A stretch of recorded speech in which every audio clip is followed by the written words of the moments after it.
So just tell us about the index, what companies are in, how do you get there, what are the details? Yeah, I mean, this is, in terms of cybersecurity, it's a once-in-a-multi-decade opportunity, and they're really looking at the next-generation cybersecurity vendors.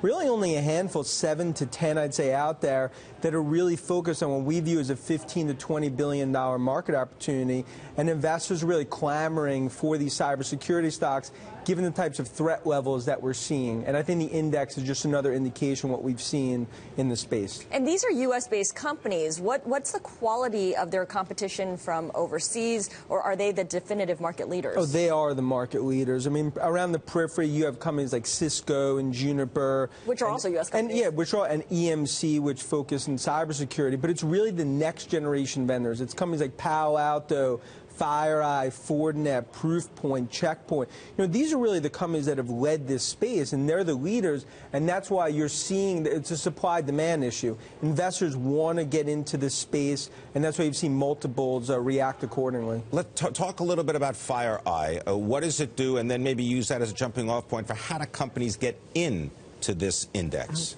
The best way I'd explain it is that most companies have like a yellow pages of attacks. And that's how they actually analyze if there's threats out there. FireEye is able to look not just at that yellow pages, but other unknown attacks. A very proactive next-generation technology that's able to guard networks and firewall from not just rogue countries and hackers.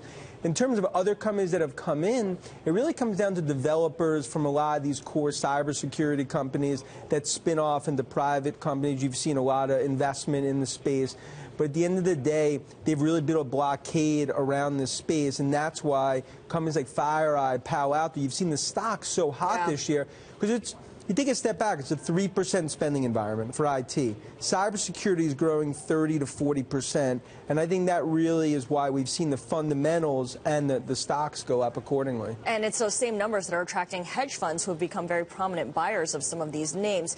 What does that mean down the road for the companies and how they're managed? Well, I think ultimately these companies, they have to balance between growth and profitability. That's going to be the issue, is that, you know, it's hyper growth, white hot, but now investors want to see a bit more profitability and margins down the road. I also think it's going to lead to consolidation. I think companies like Cisco, EMC, Microsoft, Oracle, they need to buy into these trends, and ultimately I think it's going to result in a lot of acquisitions and a surge of M&A in cybersecurity.